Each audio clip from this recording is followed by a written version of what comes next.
안녕하세요. 산 김영주 국어논술 전문학원의 2025년 고3 N수 1과정 설명회 진행을 맡은 고3 팀장 이세란 강사입니다. 만나 뵙게 돼서 반갑습니다. 먼저 양해의 말씀을 좀 드려야 되는 게, 제가 목소리가 좀 쉬었습니다. 목소리가 좀 나아질 때까지 좀 기다려보려고 했는데, 아무래도 이제 저희 학원의 이제 수업에 대해서 궁금해 하시는 분들이 많기도 하고, 저도 이제 좀 저희 시스템을 좀 빨리 알려드리고 싶기도 해서, 목소리가 나아지지 않았음에도 불구하고, 영상을 좀 찍게 되었습니다. 그래서 혹시 제 목소리가 조금 약간 듣기 불편하시더라도 너그러운 마음으로 좀 들어주시면 좋을 것 같고요. 그리고 이제 제가 평소 수업에선 그래도 이거보다는 훨씬 더 좋은 목소리이기 때문에 학생들이 수업을 듣는 데 있어서는 별로 지장이 없다 말씀을 좀 드려보려고 합니다. 그래서 이제 양해를 해주신다면 바로 1과정 설명에 바로 시작해 보도록 하겠습니다. 자, 먼저 저희 이제 수업을 담당하는 강사, 그리고 이제 교재를 담당하는 지필진, 이렇게 안내해 보도록 하겠습니다. 자, 먼저 김영주 원장님이시고요. 김영주 원장님은 이력이 훌륭하시기 때문에 제가 따로 첨언을 할 필요는 없을 것 같고요. 김영주 원장님께서는 이제 이번 과정에 수업에 직접 참여는 하지 않으시되, 저희가 이제 EBS 독서와 관련해서 특히 중요한 배경 지식이나 이런 것들은 이제 영상으로 제공해서 수업에 이제 도움을 좀 주려고 하는 편인데, 그런 영상들은 이제 김영주 원장님이 따로 촬영을 해 주실 거고요. 그다음에 이제 문학이나 이제 엄마의 화작 같은 경우에는 이제 작년, 그다음에 올해 어떤 EBS 교재 분석 이런 것들을 할 때 아무래도 이제 30년 동안 수능 국어 강의를 해오셨기 때문에 그런 경험을 잘 살려서 저희가 이제 교재를 만들거나 수업을 진행한 수업의 방향을 설정하는 데 있어서 계속 도움을 줄 예정이십니다. 그리고 여름방 혹은 파이널 때는 김영주 원장님의 수업이 또 이제 특강의 형태로 제공이 되기 때문에 그때 수업을 들어주시면 좋을 것 같습니다. 그리고 이제 이 수업을 직접 담당하고 있는 저 이세란 강사인데요. 저는 저에 대해서 딱히 소개할 건 없지만, 저에 대해서 몇 가지 좀 어필을 해보자면, 제가 그래도 국어 강사 치고는 좀 다양한 전공을 가지고 있기 때문에, 특히 이제 비문학에서 과학, 그다음에 경제, 혹은 철학, 이런 거를 이제 수업할 때 조금 더 그래도 다른 강사님들보다는 조금 더 전문적인, 조금 더 효율적인 수업이 진행이 가능할 것 같다. 이렇게 조심스럽게 말씀을 좀 드려보고요. 그리고 이제 저 역시 국어 국문학과를 졸업했기 때문에 또 전공자로서 문학이나 엄매 화자에서도 충분히 양질의 수업을 하고 있다고 자부할 수 있을 것 같습니다. 그래서 제 소개는 이 정도면 충분할 것 같고요. 그리고 이제 여러 선생님들이 저희가 이제 교재를 만들거나 수업의 방향을 설정하는 데 있어서 많은 도움을 주고 계십니다. 입시 분석을 하시는 분도 계시고, 교직에 오래 계셨고, 요새는 이런 말씀 좀 조심스럽긴 하지만 평가원에서 문제를 만들 때도 참여를 하시고, 정확하게 말하면 이제 문제를 검토하는 데 참여를 하시고, 그런 분들이 이제 저희를 도와주고 계시기 때문에 저희가 이제 저희 교재가 변화하는 수능의 경향에 맞게 언제나 항상 최적화된 상태로 잘 유지가 되고 있다, 잘 만들어지고 있다, 이렇게 말씀드릴 수 있을 것 같습니다. 자, 그래서 이제 저희가 이제 본격적으로 저희 수업을 안내하기 전에 아무래도 이제 바로 작년에 수능국어 얘기를 안 할 수는 없겠죠. 물론 이제 학부모님들이나 학생들이 수능에 대해서 이미 많은 이야기를 들어오셨을 거라고 생각이 들지만, 절대로 잊으면 안 되는 것들, 올해 이제 수능을 준비할 때 어떤 지표로 삼아야 되는 내용들에 대해서는 간략하게 좀 확인을 하고 넘어가도록 하겠습니다. 그래서 일단 출제 영역이 문학이라고 되어 있는데, 실제로 45문제 나오고, 그죠? 문학 17문제, 독서 17문제, 선택 과목 11문제다가 나오는 체제는 그대로입니다. 그리고 독서에서 4지문, 독서 이론을 포함한 4지문이 출제가 되고, 그 다음에 문학에서 또 4지문이 출제가 되는 거. 이거는 이제 변동사항이 없었습니다. 이렇게 출제가 되고 있는데, 그래도 이제 이걸 조금 더 넘어서 이제 좀 생각을 해보시면 좋은 게, 단순히 이렇게 나오고 있다가 중요한 게 아니라, 조금 더 안쪽으로 들어가서 어떤 유형들의 지문이 출제가 되고 있고, 그 다음에 어떤 유형들의 문제가 나오고 있고, 정답을 고르는 기준은 뭐가 될 것이며, 이런 것들을 좀 공부할 필요가 있다, 이렇게 설명을 드릴 수 있을 것 같고요. 그런 것들은 이제 많은 사람들이 기출 분석이라고 부르죠. 기출 분석은 단순하게 이제 문제를 푸는 행위에만 그치는 게 아니라, 지금 제가 말씀드린 그런 것들을 하는 것이고요. 그런 어떤 기출 분석이 이루어지고 있는 거는 이제 저희 수업 안에서 충분히 이루어지고 있기 때문에 수업에 오셔서 그런 거 이제 같이 함께 해보시면 좋을 것 같아요. 그래서 어찌됐건 수능에는 이런 문제들이 나오고 있다. 그래서 변동사항이 없다. 그 다음에 이제 EBS 교재 반영 비율이 50%다. 이건 좀 사실 되게 중요한 얘기고, 저희가 이제 1과정, 2과정 수업에서 굉장히 이제 중요하게 바라보고 있는 지점인데요. 일단 이제 수능 지문이 이제 엄매나 화작도 어느 정도 연계 요소가 있지만 거긴 이제 명확하게 드러나지 않으니까 그런 거 이제 수업 시간에 따로 말씀을 드리면 될 것 같고요. 일단 이제 독서하고 문학만 좀 보면 독서가 이제 4지문이 출제가 되는데 이 중에서 3지문이 수능 특강 혹은 뭐 수능 특강에 들어있는 지문들을 이용해서 출제가 됐습니다. 그리고 문학 같은 경우에도 문학 4지문 중에서 3지문이 수능 특강 혹은 수능 완성을 이용해서 출제가 되었습니다. 근데 이제 비율이 50%라고 되어 있지만 이제 실질적으로 이제 입시에서 제일 중요한 건 이제 체감 반영률이거든요. 얼마나 체감을 해서 체감할 수 있게 반영을 해주냐라고 얘기했을 때 사실 이제 4, 5년 전만 해도 EBS 교재 반영률이 이제 70%가 되었던 적도 있었거든요. 그런데 그때는 사실 이제 체감하는 반영률은 굉장히 낮았습니다. 그죠? 뭐 어떤 핵심적인 주제어 하나를 가져와도 연계라고 불렀었는데 최근 이제 EBS 교재를 반영해서 출제하는 어떤 양상을 보면 독서 같은 경우에는 수능 지문이 5문단이다라고 하면 1, 2, 3문단이 수특에 들어있는 내용이 압축본인 경우도 있고 재작년 수능을 기준으로 말씀을 드리면 수특에서 어떤 먼저 접할 수 있던 어떤 개념들이나 혹은 그래프나 이런 것들이 문제를 푸는데 이제 결정적인 요소로 작용하는 적도 있었단 말이죠. 그래서 어찌됐건 반영 비율이 50%라고 되어 있는데 체감 비율도 50% 혹은 그걸 상회하고 있다. 꼭 말씀드리고 싶고요. 그다음에 문학 같은 경우에도 현대시 같은 경우에 2편 나오는데 그중에 한 편은 반드시 수능 특강에 들어있는 작품이 나오고 있고 고전시가 같은 경우에도 수능에 2지문이 나왔는데 한 지문은 그러니까 좀 긴 버전 고전시가가 수특에 들어있는 부분 그냥 그대로 다시 나왔습니다. 물론 조금 더 내용이 어려워지거나 내용이 살짝 바뀌는 부분들도 있었지만 사실 작품을 그냥 그대로 가져온 거기 때문에 수특을 공부를 잘한 학생들이라면 충분히 풀 수 있을 만한 문제들이었던 거죠. 읽을 수 있을 만한. 그리고 고전소설, 현대소설인데 현대소설은 연계가 안 됐지만 고전소설 같은 경우에는 또 역시 수능 특강에 들어있는 부분들을 이용해서 그 앞부분, 뒷부분의 줄거리를 물어보는 내용이었기 때문에 충분히 EBS 교재 반영 비율이 높다 이렇게 말씀드릴 수 있을 것 같고요. 체감 반영률도 굉장히 높다 이렇게 말씀드릴 수 있을 것 같습니다. 등급컷은 이제 이렇게 설명을 드려보면 등급컷은 이제 사실 수학이랑 비교하는 게 제일 좋은데 수학은 늘 어렵죠. 수학은 늘 어려운데 이제 그거에 비교해서 국어가 어느 정도 어렵냐 이렇게 설명을 보통 드릴 수 있을 것 같아요. 그래서 이제 표준 점수를 가지고 말씀을 드리면 아무래도 이제 표준 점수가 높으면 높을수록 어려운 문제가 많다라고 생각을 해주시면 되는데 아무래도 이제 국어가 수학보다 점수가 좀 낮죠. 재작년 같은 경우에는 국어가 수학보다 1점 정도 높았습니다. 그래서 국어가 극단적으로 어려운 문제는 좀 없어졌다. 근데 그리고 전체적으로 봤을 때 표준 점수대로 좀 비교해 보시면 국어가 수학에 비해서 좀 쉽게 출제가 되었다. 이렇게 말씀드릴 수 있을 것 같고요. 그 다음에 화작과 언매를 비교해 봤을 때는 그렇게 큰 차이는 아니지만 어찌됐건 언어와 매체를 선택하는 쪽에서 한 문제 정도의 점수상의 여유가 있다. 이렇게 말씀을 드리면 될 것 같습니다.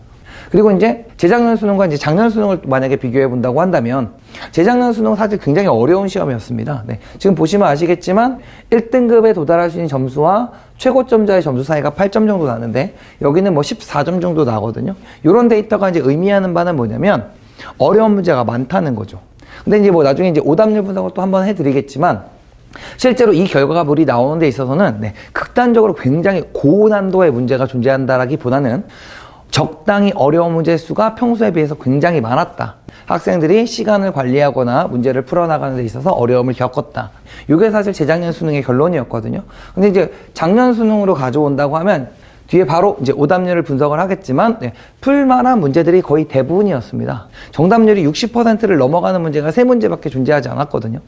그 밑이라는 얘기는 사실 50%면 둘 중에 한 명이 맞추는 문제인데 그런 문제를 우리가 보통 어려운 문제라고 하진 않죠. 그래서 수능 국어 재작년 수능 국어와 작년 수능 국어를 비교해 봤을 때는 확실히 수능 국어가 좀 더 쉬워졌다. 그리고 학생들이 충분히 풀 수 있는 문제가 많아졌다. 요거거든요. 또 요것도 이제 저희가 수업에서 어떻게 이용할지는 뒤에서 또 설명을 드려보도록 하겠습니다. 자, 오답률 분석인데요. 이건 화법과 작문이고 요거는 언어와 매체입니다. 사실 거의 대동소이한데요. 여기 대동소이한데 이제 보시면 이제 앞에 독서가 4문제가 배치되고 문학이 1문제가 끼어 있습니다. 얘도 비슷하죠. 똑같습니다. 그렇죠. 그래서 화작하고 언매하고 비교해 봤을 때 여기 화작이 10번째 들어가는 것 빼고는 문제 순서 배치가 다 똑같거든요. 근데 사실 여기서 이제 유의미한 문제는 제가 이제 56.6 여기 요 자리에다가 노란색으로 표시를 해놨는데 언어 매체도 마찬가지죠. 여기 이제 점수대를 잘 보시면 81.5, 72.7, 69.4. 이 정도까지를 사실 어려운 문제라고 부를 수 있습니다. 57이나 56은 10명이 있으면 어찌됐건 이것들도 거의 절반이 풀 수 있는 문제에 해당하거든요. 그래서 실질적으로 이제 현재 수능 체제를 보면 1등급을 변별하기 위한 문제가 반드시 있습니다. 3문제 정도 있다고 보시면 될 것 같고 작년 수능 기준으로. 그리고 그 외의 문제는 다 공부를 어느 정도 한 학생들이라면 시간 관리가 잘 될 수만 있다면 시험 문제를 푸는데 별로 지장이 없는 난이도의 문제들이 나오고 있다. 네, 이렇게 설명을 드릴 수가 있을 것 같고요. 올해에도 이러한 수능 기조가 만약에 유지가 된다면, 물론 이제 올해 수능의 기조는 올해 6월 모의평가를 좀 참고를 해야 되겠지만, 이런 기조를 만약에 유지하는 거라면 대다수의 학생에게는 희망이라는 게 있습니다. 네, 사실 국어라는 게 굉장히 쉬운 과목이기도 하고 굉장히 어려운 과목이기도 한데요. 이런 식으로 출제가 되고 있다면, 그렇죠? 둘 중에 한 명이 맞출 수 있는 문제 정도까지만 맞출 수 있는 실력을 키운다고 하면 사실 요거 3점, 이거 3점, 이거 3점입니다. 네, 그러면 이거 화법과 작문인 경우에는 2등급 바로 초반이고요. 그 다음에 언어와 매체 선택자에게 있어서는 1등급까지도 바라볼 수 있는 점수대가 됩니다. 그래서 일단 지금 중요한 건 지나치게 어려운 문제를 많이 푸는 것보다는 지금 현재 이런 수능 체제에 맞춰서 공부를 하기 위해서는 기본적으로 점수를 낼 수 있는 것들을 정확하게 맞추고, 그 다음에 시간을 소모하지 않고, 네, 이런 것들이 이제 중요한 이슈가 될 것 같습니다. 그래서 이런 걸 이제 참고를 해서 제가 수능 공부를 어떻게 해야 되겠냐라고 말씀을 드렸을 때, 이제 첫 번째 얘기는 수능이 어떤 시험인지를 꼭 이해를 하셔야 될 것 같아요. 특히 이제 생각보다는 고등학교 3학년이 돼서, 뭐 여기 우리가 N수생도 수업을 듣긴 하지만 고등학교 3학년이 돼서 수능 공부를 이제 본격적으로 시작하는 학생들이 꽤 많은 편입니다. 그런데 이 학생들이 이제 오해하고 있는 바가 뭐냐면, 수능에서 이제 물어보는 게 이제 학교 시험과의 어떤 사실 좀 간극은 사실 있거든요. 근데 이제 그거를 이해를 못 하는 거죠. 그래서 이제 뭐 쉬운 예를 들자면, 이제 수능 공부를 안 해본 학생들에게는 이제 고전시가, 특히 고전시가 이런 게 굉장히 어렵게 느껴지거든요. 그런데 이제 수능을 어느 정도 공부해서 수능의 출제 방식에 익숙한 학생들한테는 사실 고전시가는 그렇게 어려운 갈래가 아니거든요. 뭐 여러 가지 여타한 이유들이 있겠지만 일단 기본적으로 EBS 연계교재에서 배우고 나오고, 그 다음에 물어보고 있는 문제들도 그렇게 어려운 부분이 없습니다. 그런데 이제 수능 공부를 안 해본 학생들은 이제 이거를 뭐 다 외워야 된다, 모든 어휘를 다 알아야 된다, 이렇게 생각을 한단 말이죠. 근데 사실 그 안에는 너무나 큰 간극이 있습니다. 네, 그래서 일단은 수능이라는 시험이 어떤 거를 원하는 시험인가를 반드시 아셔야 되고요. 그 방식에 맞춰서 지문도 읽고 문제도 풀고 공부를 해야 된다, 이렇게 꼭 말씀을 드리고 싶고요.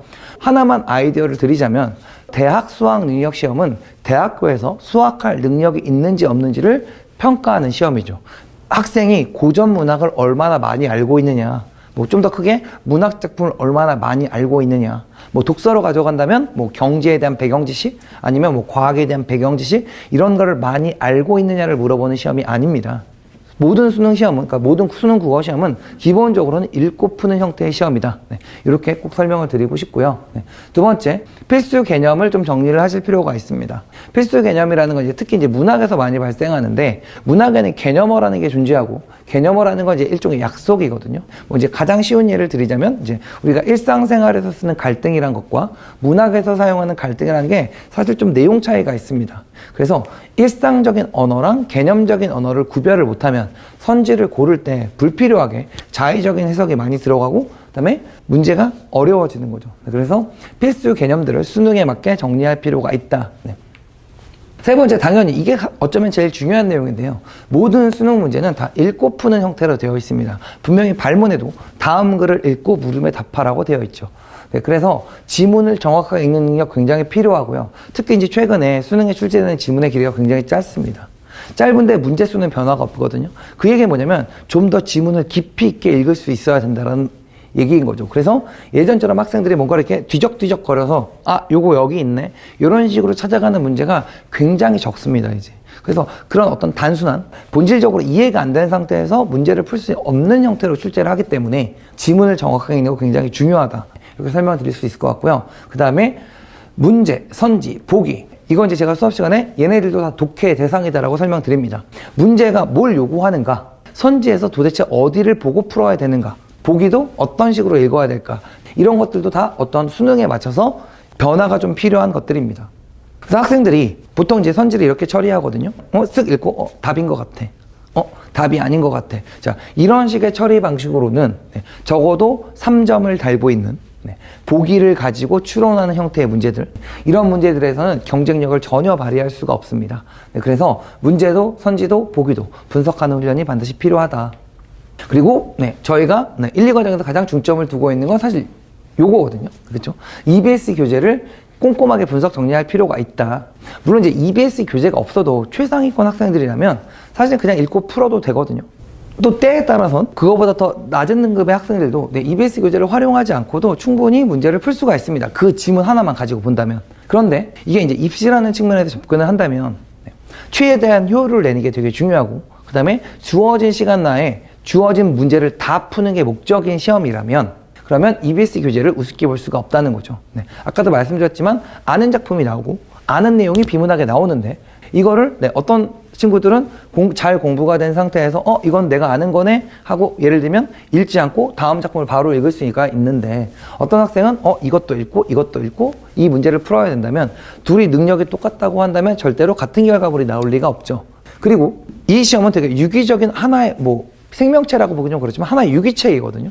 그래서 여기서 시간을 적게 쓰면 저기서 시간이 반드시 많이 생깁니다. 그래서 학생들이 EBS 교재를 대충 공부해도 특정한 한 지문을 푸는 데는 별로 문제가 없을 수는 있겠지만 사실 여기서 시간이 줄어든 만큼 저기서 늘어나고, 그 다음에 평소 같으면 시간이 없어서 못 풀었을 만한 문제들을 풀 수 있는 시간을 마련할 수가 있단 말이죠. 그래서 EBS 교재를 보는 거 굉장히 중요하다. 특히 이렇게 지금 체감률이 높게 나오고 있는 상황이라면 EBS 교재를 잘 공부하는 게 되게 중요하다. 이렇게 꼭 말씀드리고 싶습니다. 그래서 이제 EBS 연계교재의 중요성에 대해서는 조금 제가 좀 첨언을 해보면, 이제 이쪽에 이제 대학 수학능력 시험이고요. 이쪽에 EBS 수능 특강입니다. 이거 좀 확대해서 보실 수 있으면 좋을 것 같은데요. 여기 보시면 이제 기계학습의 지도학습이라는 내용이 나오거든요. 이건 이제 올해 수능 시험입니다. 근데 이 지도학습에 대한 내용은 사실 EBS 수능 특강에 나와요. 기계학습에서 학습 방법이 지도학습, 비지도학습, 강화학습이 있다. 그 중에 지도학습은 이렇게.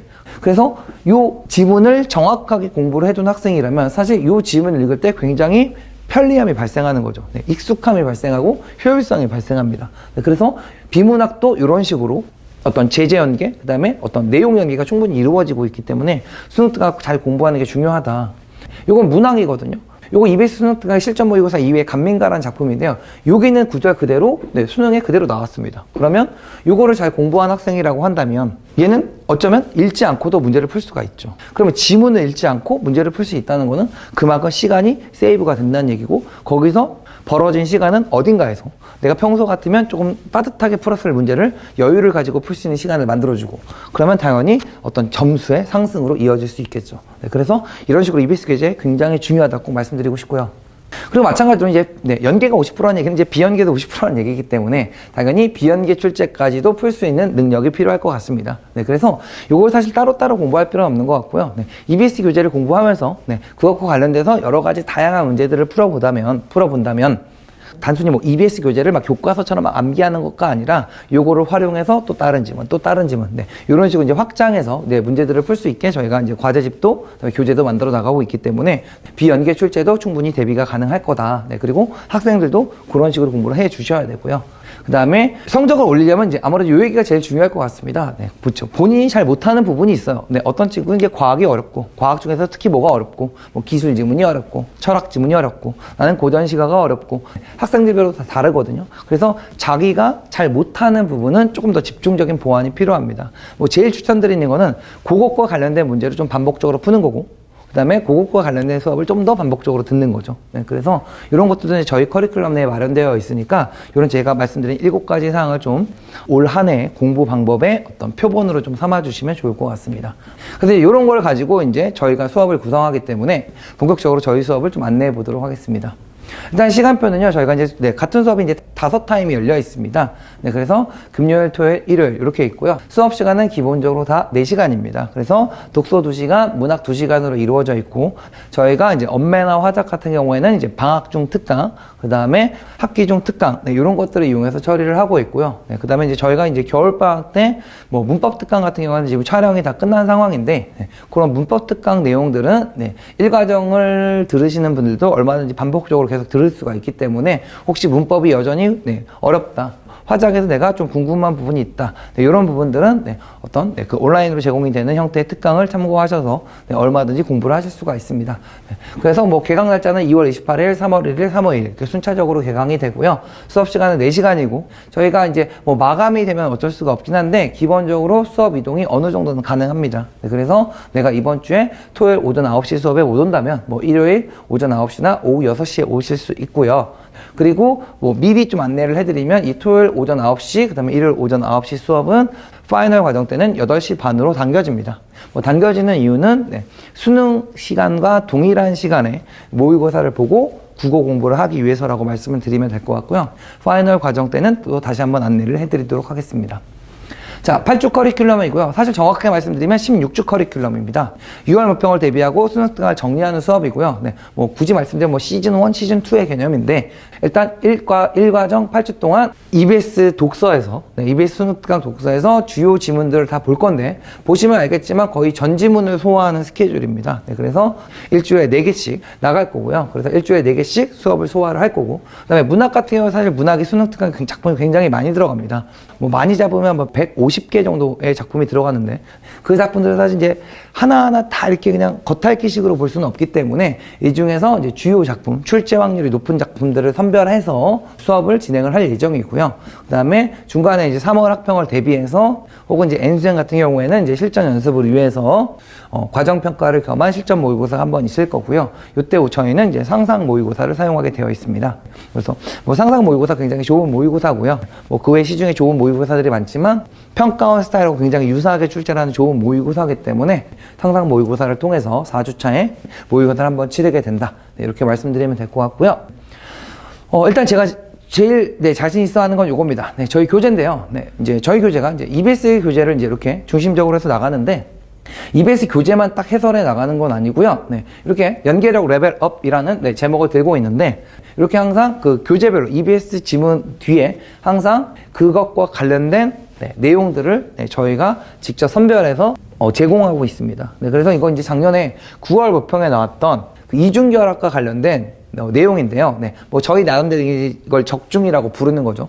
거기에서 보면 이제 전자 두 개가 이렇게 결합하는 내용들이 전자가 이제 서로가 서로를 당기는 거, 뭐 이런 걸 이중결합이라고 하는데, 사실 이게 이제 국어 시험이다 보니까 텍스트로 되어 있긴 하지만 실제로 이제 그림을 한번 떠올려 보는 게 굉장히 중요한 생각이거든요. 그래서 이렇게 그림을 떠올려 볼 수 있게 저희가 이제 수소의 공유 결합이라는 걸 이렇게 그림으로 이미 제공을 했기 때문에 아마도 이 교재를 본 학생들이라면 9월 모평에 있는 그 공유 결합에 대해서 훨씬 더 쉽게 이해할 수 있었다. 이렇게 설명을 드릴 수 있을 것 같고요. 마찬가지로 요건 이제 6월 모의평가에 나왔던 이제 우부가라는 작품인데요. 저희가 이제 고전 시가를 공부할 때 고전 시가를 단순하게 이제 수능 특강에 있는 그 지문만 해설하는 게 아니라 그 앞뒤에 여기 보시면 이제 수능 특강 미수록 부분이라고 되어 있는데 미수록 부분까지 다 저희가 수업 시간에 수업을 진행합니다. 그래서 뭐 작년 같은 경우에는 이제 EBS에 있는 지문을 그대로 내긴 했지만 우리가 이제 뭐 재작년이나 그 전에 수능 지문들을 봤을 때는 이제 고전 시간은 사실 이제 그 수특에 들어있는 부분뿐만 아니라 그 전문에 해당하는 다른 부분이 출제가 된 적도 많았기 때문에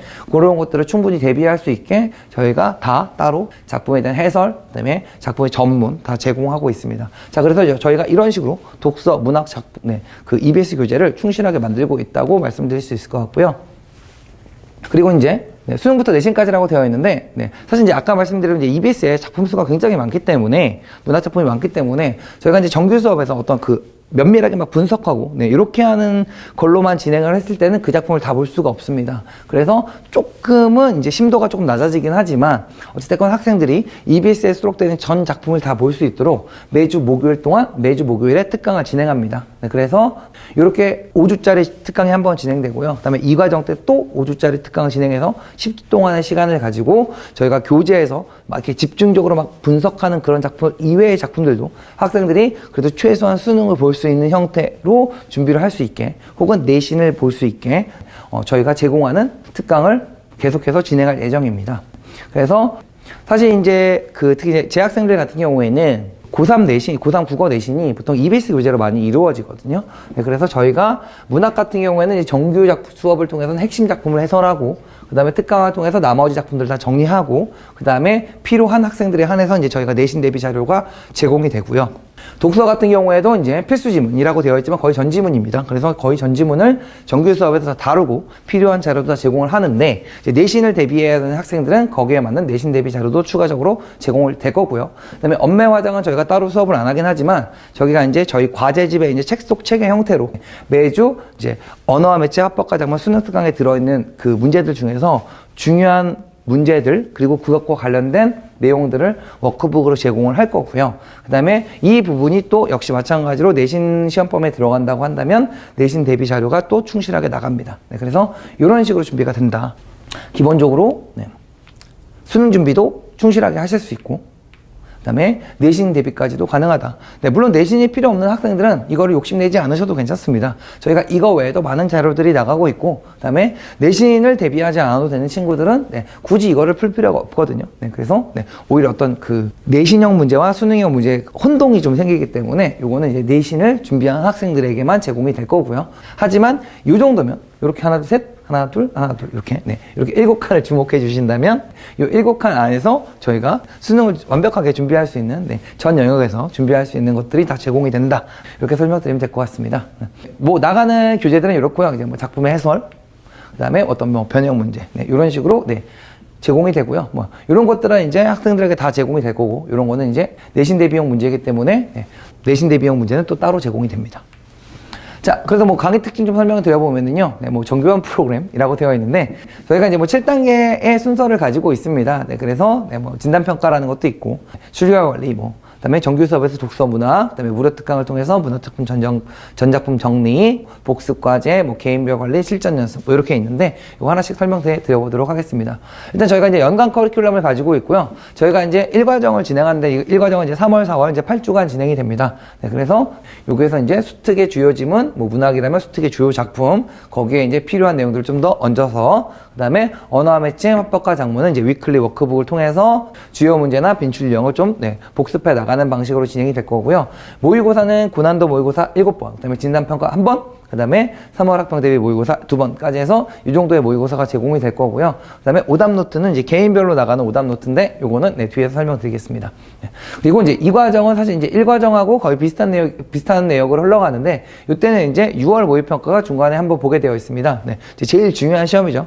뭐 재학생들이라면 이제 처음 보는 평가원 시험이기 때문에 비슷한 맥락으로 진행을 하되 그래도 이제 6월 모의평가 좀 잘 봐야 되기 때문에 출제가 예상되는 지문, 출제가 예상되는 작품들을 조금 더 전면에 배치해서 공부를 해 나갈 거고요. 그다음에 언매 화작은 계속해서 같은 식으로 정리를 해 나갈 거고, 그다음에 모의고사는 이제 고난도 모의고사, 그다음에 뭐 모평 대비 모의고사 다 제공이 될 거고요. 특히 이제 6월 모평의 성적을 분석해서 여기에 관련해서 이제 저희 나름대로 특별판이라고 부르는데 특별한 오답 노트가 추가적으로 한 개 나갑니다. 그래서 이제 학생들의 이제 6월 모평 성적을 좀 분석하고 거기에 맞춰서 학생들이 보완해야 될 자료들을 이제 저희가 따로 제공해 드립니다.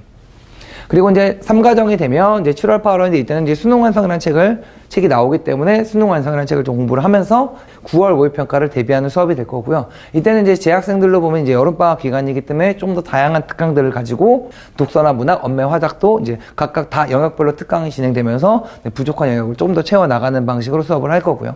그리고 이제 파이널 과정 때는 뭐 당연히 출제 예상 지문 정리하고 출제 예상 작품 정리하고 그다음에 언매나 화작도 역시 출제 가능한 스타일의 문제들을 집중적으로 공부하는 수업이 될 거고요. 모의고사 나가고 파이널 모의고사 10회 따로 나가고 그다음에 실전 연습용 모의고사는 뭐 대략 30회 정도 작년에 나갔습니다. 그래서 이런 걸 가지고 이제 학생들이 충분한 실전 연습, 그다음에 EBS 총정리 이게 가능할 수 있도록 1년을 진행할 생각입니다.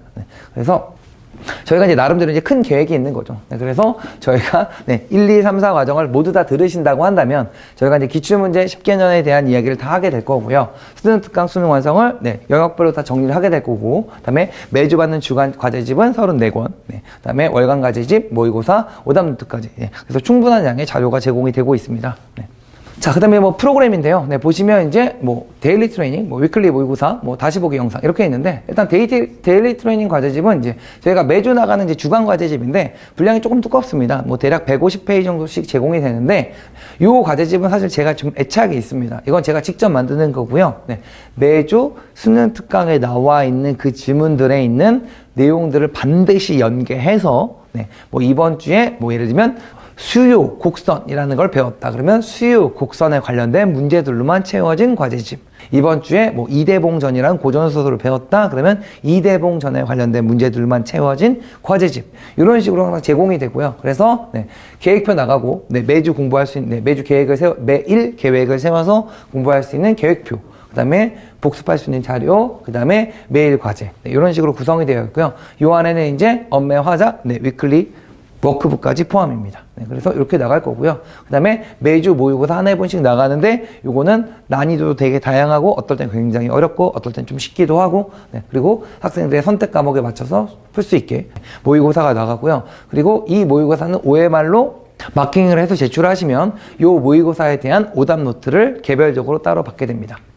자, 그래서 뭐 영상은 언제나 수업 영상 언제든지 다시 보실 수 있고요. 그 다음에 특강은 가끔씩 제가 스튜디오 버전으로 제작할 때가 있는데 이렇게 되면 이제 이런 형태로 항상 모바일이나 PC로 항상 볼 수 있는 형태로 제공이 됩니다. 자, 개인별 맞춤 관리인데요. 3학년 사실 뭐 이런 거 하기 좀 어렵긴 한데 저희가 이제 뭐 진단평가도 있고 과정평가도 있고 뭐 그 외 여러 가지 것들이 있는데 사실 설명을 드려보면 특히 이제 저희가 1대1 상담 좀 중요하게 생각합니다. 학생들 항상 저희가 상담 신청할 수 있는 게시판이 항상 존재하는데요. 그 게시판을 통해서 학생들 과정별로 한 번씩 꼭 불러가지고 공부 잘 되고 있는지, 그 다음에 어떤 점을 좀 보완해야 되는지 반드시 담당 강사랑 1대1로 상담을 하게 되어 있습니다. 그래서 이거 잘 이용해 주시면 좋을 것 같고요. 그다음에 아까 말씀드린 대로 모의고사를 OMR을 제출하시면 거기에 따라서 이제 자기가 틀린 문제에 맞는 OMR 그 오답 노트가 따로 나갑니다. 이 안에는 이제 틀린 문제 모아져 있고 그 다음에 틀린 문제랑 비슷한 유형의 문제가 같이 모아져서 나갑니다. 그래서 매주 나가는데요. 이것들도 이제 학생들이 실력을 보완해 나가는 데 있어서 굉장히 중요한 도움이 될 것 같습니다.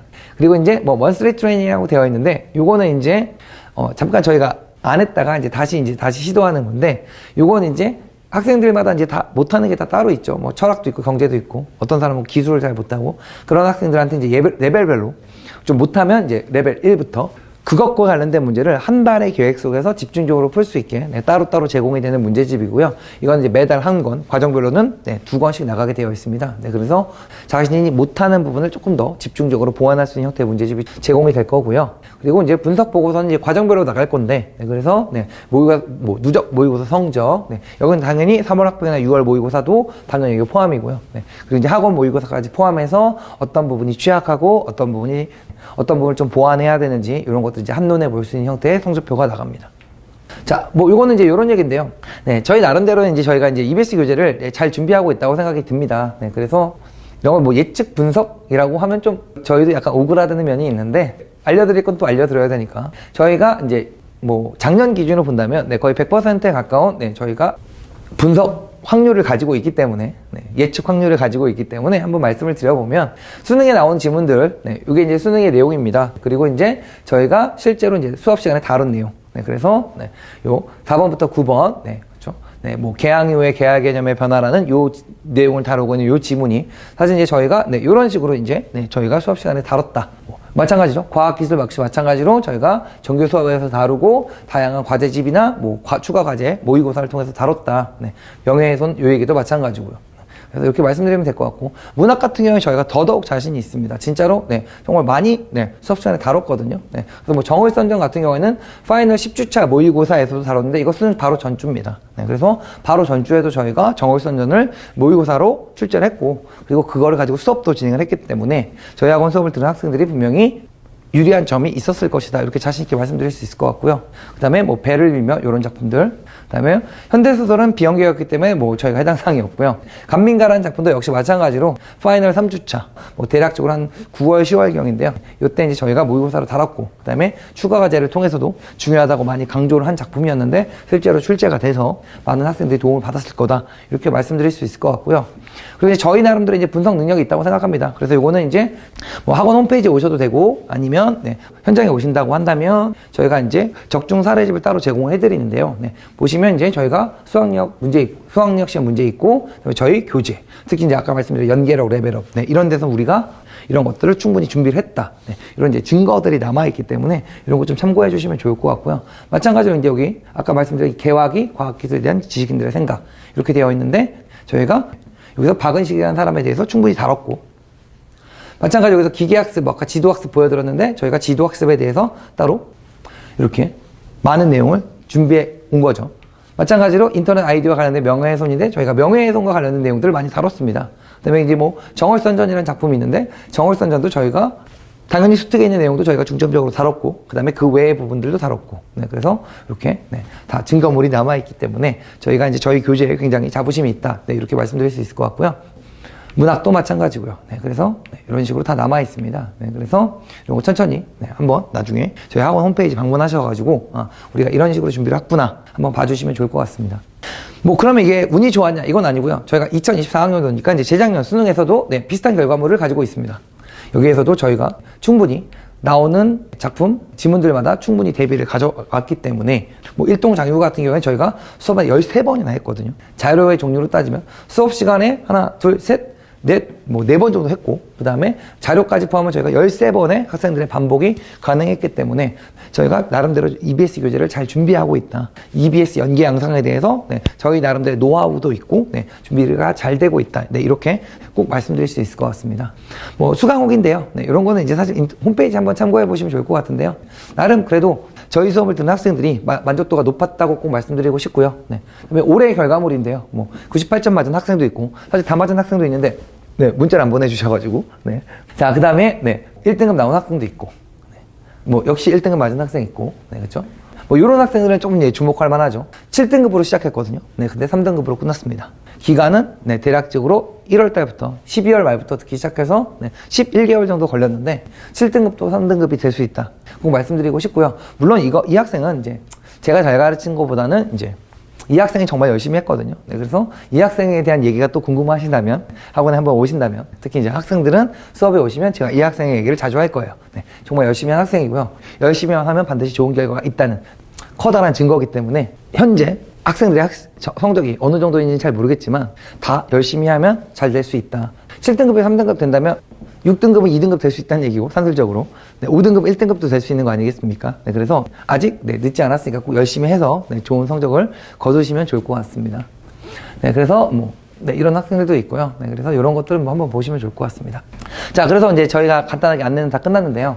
일단 저희가 출발은 이렇게 할 겁니다. EBS 분석으로 시작을 할 거고요. 그래서 EBS 분석을 통해서 학생들이 조금 더 쉽고 정확하게 지문을 읽고 풀 수 있는 상태를 만들어 놓고 그 상황에서 이제 기출 분석이나 그다음에 좀 더 고난도 지문들을 통해서 학생들이 좀 더 높은 곳을 볼 수 있는 그런 토대를 먼저 만들어 놓는 일을 먼저 하려고 합니다. 그래서 기출 분석 사실 겨울방학 때 많이 하셨어야 되고요. 중간중간에 계속 해야 되는 것도 맞지만 어찌됐건 현 시점에서 EBS가 가장 효율적이기 때문에 저희는 EBS로 시작을 할 거고요. 그다음에 EBS가 끝나면 또 역시 마찬가지로 우리가 쌓아놓은 토대 위에다가 기출, 그다음에 고난도 이런 걸 쌓아서 학생들이 모두가 다 국어에서 원하는 목표에 도달할 수 있도록 최선을 다해서 도와드리도록 하겠습니다. 그래서 설명 영상은 여기서 마치면 될 것 같고요. 어찌됐건 저희가 잘 준비하고 기다리고 있겠습니다. 그래서 학원에 보내주신다면 학생하고 저하고 같이 힘을 합쳐서 원하는 곳에 갈 수 있도록 원하는 목표에 도달할 수 있도록 최선을 다해 보도록 하겠습니다. 혹시 이거 외에 더 궁금하신 분이 있으시다면 학원에 따로 연락을 주시면 담당 강사랑 학부모님 혹은 학생이 1대1로 상담이 얼마든지 가능하니까요. 학원으로 연락을 주셔도 좋을 것 같습니다. 긴 시간 설명해 들어주셔서 감사드리고요. 그러면 수업 시간에 뵙도록 하겠습니다. 감사합니다.